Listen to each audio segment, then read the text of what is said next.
The Nintendo Wii is a very curious game system, and I find it rather comparable to the Sega Saturn and the PlayStation 2 in the fact that the game libraries is so vast that there are some games that just go completely unnoticed under the vast sea of game releases. And this is one of those games. This is The Monkey King, The Legend Begins, and is one of the first games released for the Nintendo Wii back in 2007, but it's such a small and obscure game that I haven't heard many people speak about this game. It's based on the Chinese legend Journey to the West, or Sun Wukong, which, next to the Romance of the Three Kingdoms, is the most famous Chinese literature or ancient story, which is a collection of legends on how Buddhism was brought to China. Now, contrary to popular belief, and despite it being usually most associated with China, Buddhism did not originate in China. It actually originated in India and was brought to China around the 6th or 7th century or thereabout. And the legend of Sun Wukong is a fictional recounting of how a monk from the Tang dynasty traveled with three companions: the Monkey King himself, a pig called Baji Zhu, which is usually translated as piggy. Pigs were very common farm animals in China in the Middle Ages. And the monk Sha, or the Sand Monk, who was originally an antagonist, but then converted thanks to the monk Tang.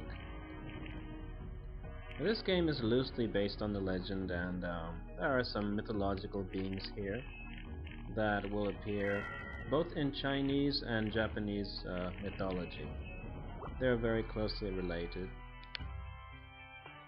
So as you can see, the Monkey King, The Journey Begins, The Legend Begins, is a side-scrolling shoot-'em-up in the vein of Gradius and R-Type and Raiden. No, not Raiden, that's more vertical. Rather, Darius. So the screen scrolls horizontally and you shoot enemies, grabbing power-ups and upgrading your character. Now, the curious thing about this game is that the enemies are all mythological monsters and strange beings from Chinese literature and from Chinese paintings.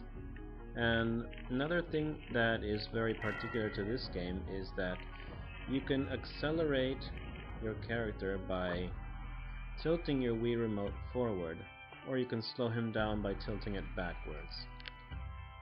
And this is a very useful feature when it comes to large groups of enemies quickly incoming.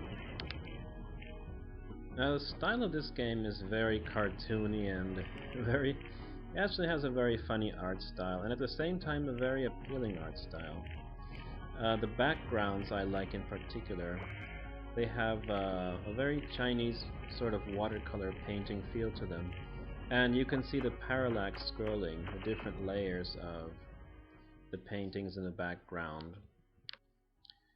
This would actually make a very good 3DS game because, as you know, the Nintendo 3DS has the 3D capability, and if you have games with parallax scrolling on the 3DS, it gives a greater sense of depth. It's like looking at paper dolls, or sort of like a multi-plane camera. It's very nice. The bosses are also mythological creatures, and you'll find several bosses like dragons, phoenix, and other creatures and large monsters. So the two characters that you'll control are Sun Wukong, the Monkey King, and Mei Mei.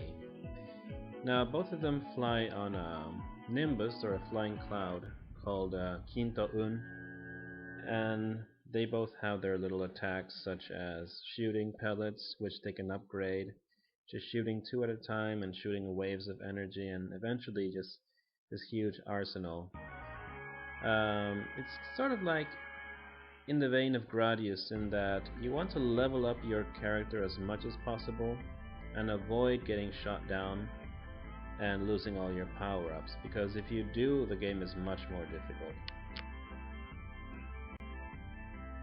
Not that it's a difficult game, it's actually pretty on the easy side. Well, it depends on the setting. I'm playing on normal, so it's not terribly difficult.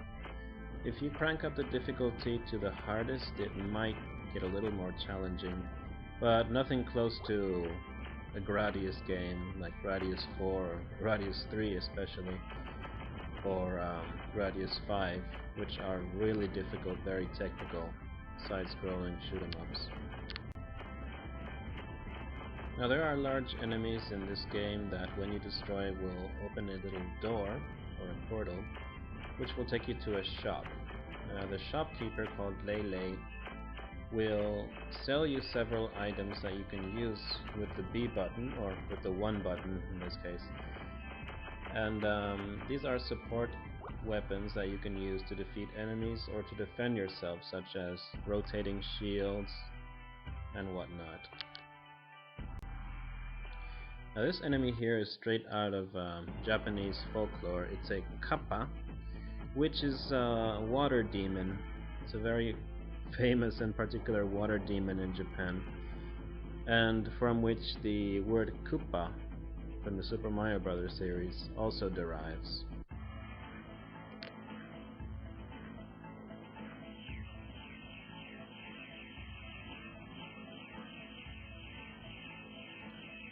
And naturally you have the Great Wall of China. All the levels are based on classical Chinese settings such as the Yangtze, the Yellow River, which is a very famous river.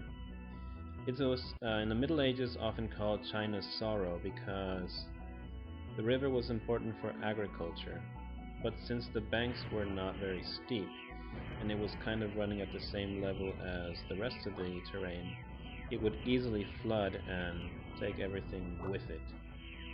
And there's a Great Wall of China, and there are several landmarks that, if you're familiar with Chinese culture or Chinese geography, you'll immediately identify.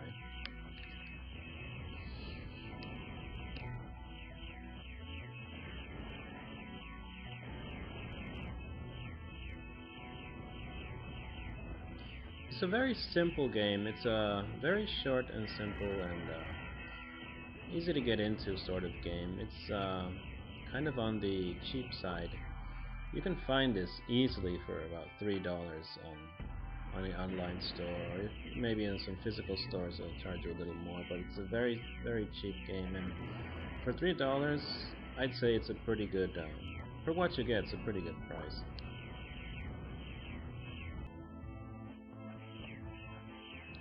And here are some more mythological beings. There's the multi-tailed fox, or kitsune in Japan. The traditional inari, which is it's a statue of a fox with several tails, and there's a whole mythological tale behind the multi-tailed fox, pardon the pun. And of course there are oni, and there's dragons and whatnot.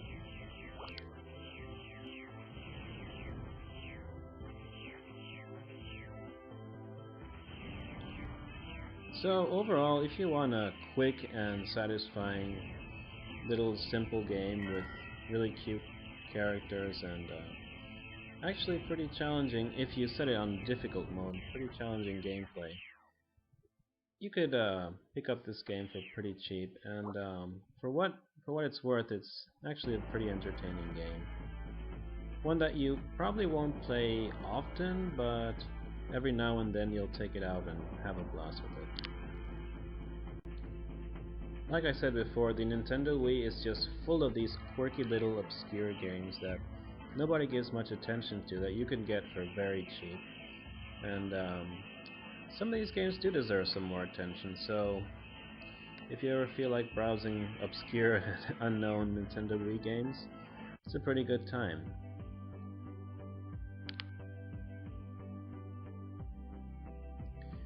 Now, it doesn't help that the box art for this game, at least in the West, is horrible, just terrible. You should look it up if you feel inclined.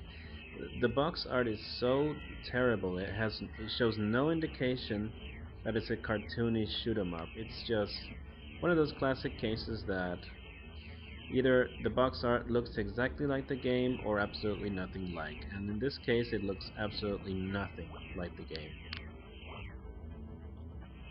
So this was the Monkey King, Sun Wukong, on Nintendo Wii.